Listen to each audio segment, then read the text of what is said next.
J.J. Watt in there to get him, and that is sack number 6 now for him on the year. Second down.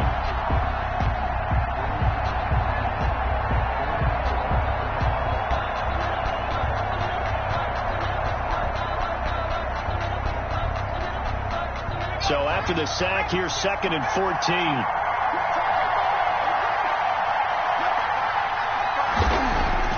Another try after the first down sack.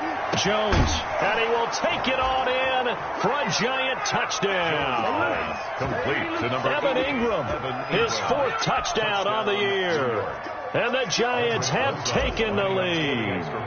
That's one of those long drives where not only do you score, but you really tire out the defense, too. That's a great point, because now they've been on the field for a long time. Them going to the bench, trying to make adjustments, trying to figure things out, but they'll do so fatigued.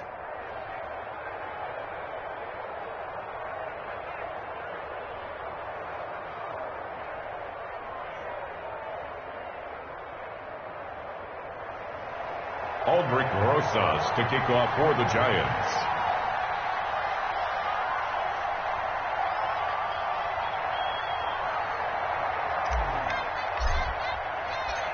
Now after the touchdown, here's Rosas on to kick it away. That's fielded on the back line of the end zone. And it'll come out to the 25 as he will not attempt to return. 5-yard line.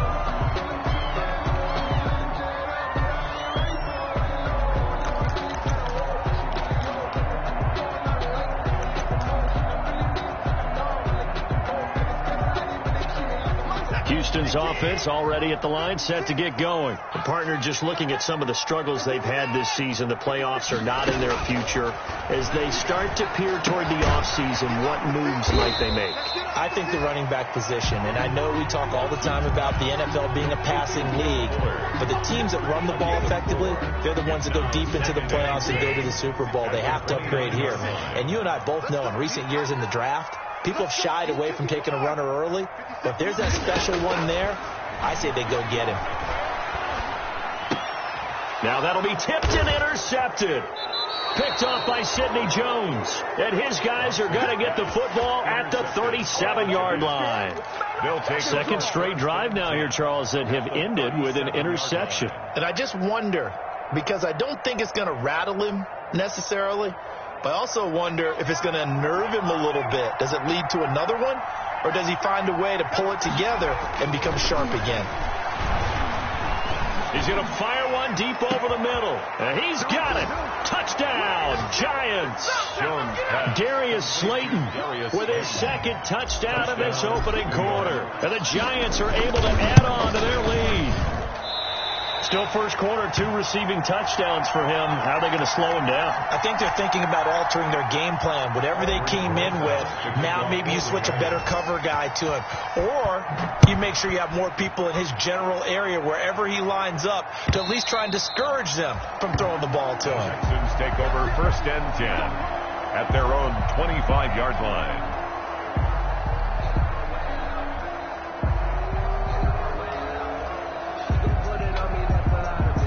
The Texans offense ready to go here for their next drive. And following the interception, just any interception, are you a little bit more cautious when you start that next drive, or no, you just throw that out the window? I think you are. I don't think that there's any way you can run back out there and go, totally didn't affect me. Let's just go ahead and be loose with the football again.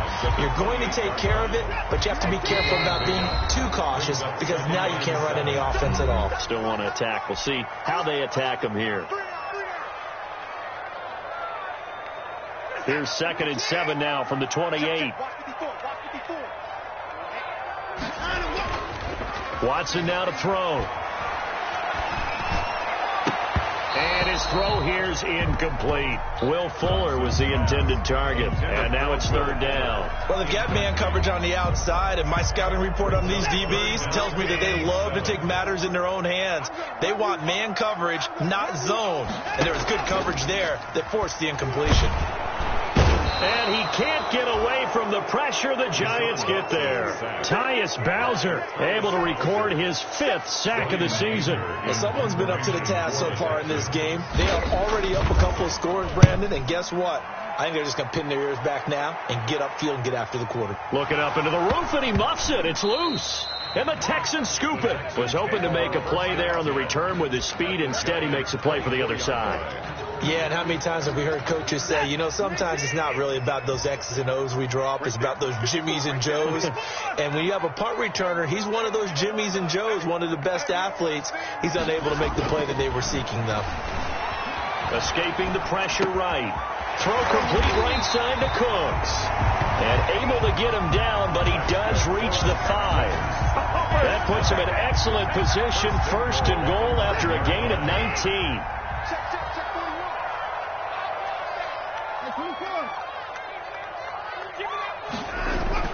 Now Watson. Toward the end zone, but that's going to wind up incomplete. Brandon Cooks, the receiver he was going after. But it'll be second and goal.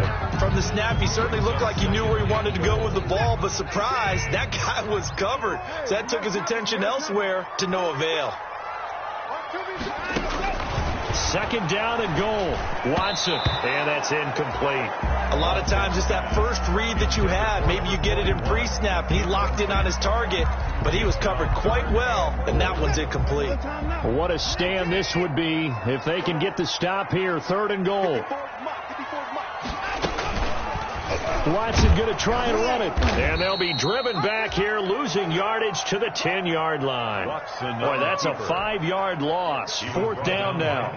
Okay, so you just took the big loss. Now what are you doing on fourth down? Well, we have a change of plans now is what we have, because I think they were looking at the play sheet, trying to dial something up to go for it on fourth down. But after that loss, that goes right out the window. Now you have to kick the field goal and hope to come back down the next time and score. They had it first and goal. 3 attempts, couldn't get it in, so they settle for 3. Yeah, the field tends to shrink a little bit the closer you get to the goal line, doesn't it? It doesn't sound right. It sounds a little counterintuitive. But you run out of space to run the deep route, so they can just sit on the shorter stuff if you're going to throw it. If you want to run it, there's just not as much space. You end up having to take 3 there.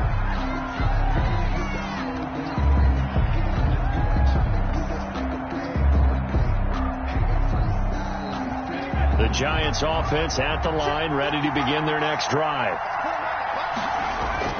They'll start out on the ground. It's Saquon Barkley.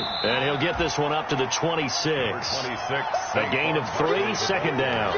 Well, that's just a pile of bodies there, and that's when you kind of find out who's a tough guy, right? Who can stand up and make a play. It was only a 3-yard run, but for both sides, they had to walk away from that feeling like, okay, I can stand up when the going gets tough in here. On second down, here's Barkley. And he is met at the line of scrimmage, and he goes down right there. No gain on the play, and it's going to bring up a third down. No gain on the play. And I think that's going to go down as no gain, but that doesn't seem fair for the effort that was presented on that play. That should go down as a loss. I know, I'm a defensive guy, but you got to like the play that was made. He made a lot of those plays. Jones in trouble here, and down he goes. Daniel Jones sacked. Hunter Sterling Hoffrichter out now on fourth down. Giant football, and we're ready to begin the second quarter. Giant football, and we're ready to begin the second quarter. And they'll come up looking to keep this drive moving.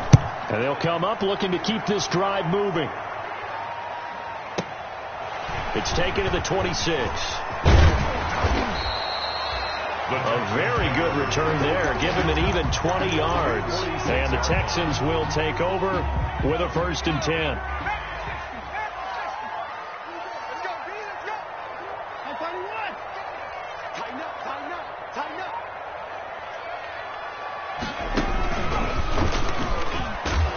And he works his way forward for about 4 up to the